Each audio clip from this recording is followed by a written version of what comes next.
The mining industry is employing 460,000 employees, and it is important to note that there are critical stakeholders in the mining industry.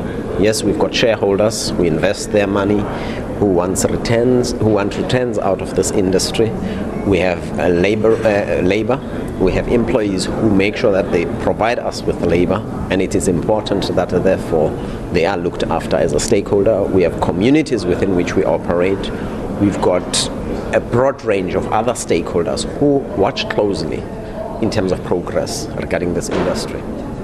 Mike, so you look at commodity prices of late. I suppose the uptick is what's creating the enthusiasm at the moment. But at the same time, while we're seeing those profits coming in from mining companies, one would argue that they're still pretty much in cost-cutting mode, are they not? Well, most of the businesses, or all businesses, have to be efficient, have to be effective in what they do to ensure that they deliver profits. But what is important is, as businesses grow, as businesses create value for the shareholders, we shouldn't disregard the fact that we still have a huge responsibility from a corporate governance point of view, from a good corporate citizenship point of view, to ensure that we look after the other stakeholders. And then you come to the elephant in the room. I mean, there's always this big word, uncertainty, that hovers around gatherings like this, particularly with the mining Indaba and mining meetings. And it goes without saying, two pieces of legislation you've been speaking about this morning that creates this awkward element here. The Mining and Petroleum Resources Development Act and the Mining Charter. Let's start with the Act first, Mike. Where are we, and what's the weight, what's the pause on that? Globally, every business in this world survives on the basis of certainty. We're talking about certainty from a regulatory point of view. That's what you're referring to. The MPRDA is in the parliamentary system, as we understand it. We have had engagements with the Department of Mineral Resources to try and ensure that this is progressed, and once it's progressed and delivered, we will have the certainty that we're talking about. Why is it taking so long, number one? Number two, are you confident that you would get progress? I mean, from a chamber's point of view, how's the confidence levels? My confidence levels are high simply because we're engaging at this point in time. You know, if you keep quiet, then it becomes problematic. But we have been engaging with the department. We have been talking to the minister and the team. And we believe that the commitments they've made will ensure that the MPRDA is delivered. And once it's delivered, certainty is assured, and you have investors having the confidence to invest in this industry, not only international investors, but local investors as well.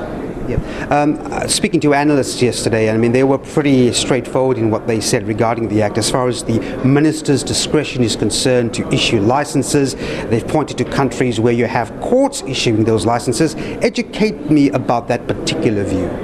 Well, what is important to note is that whilst we believe that the minister has got powers, the minister has got the responsibility to ensure that the Act is implemented according to the letter of the law.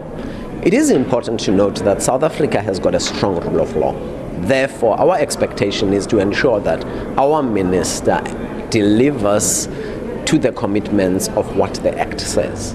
So I'm not doubtful that we will have challenges. However, if you compare us with other countries, there are other countries where they issue their acts operate differently.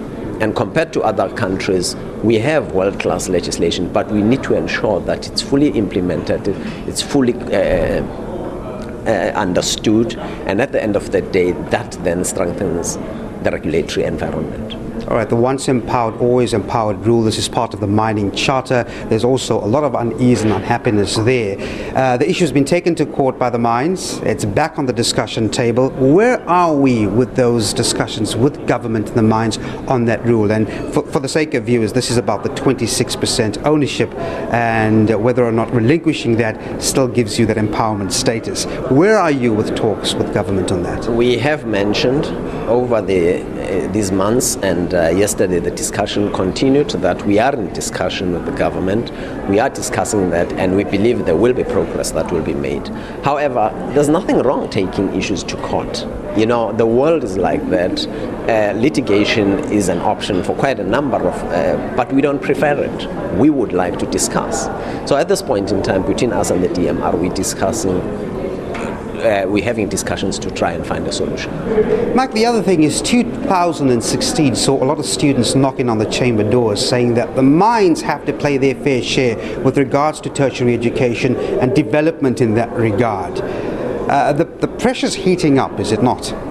Well, the pressure is hitting up in the whole country. I mean, the whole discussion around fees must fall is very important. We, as a mining industry, we're playing our role. We support students with bursaries. But if the country goes through that and the discussions take place about resolving this matter regarding university studies and students' fees, we would like to be part of that discussion. Can we quantify what you've done so far?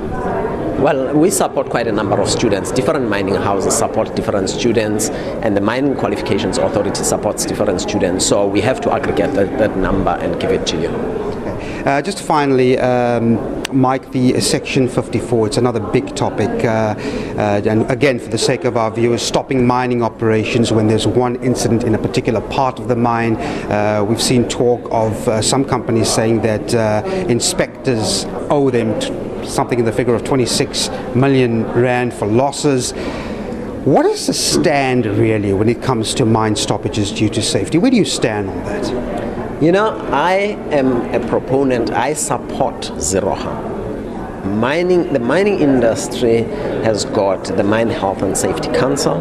The mining industry has got a Mine Health and Safety Act. And our mantra as the industry is zero harm. That's number one. Number two, when it comes to legislation will be respected by the industry. We respect legislation. We believe in rule of law. But what is important is that any legislation must be applied appropriately. If it's not, then you're going to find that some of our members will challenge it in court.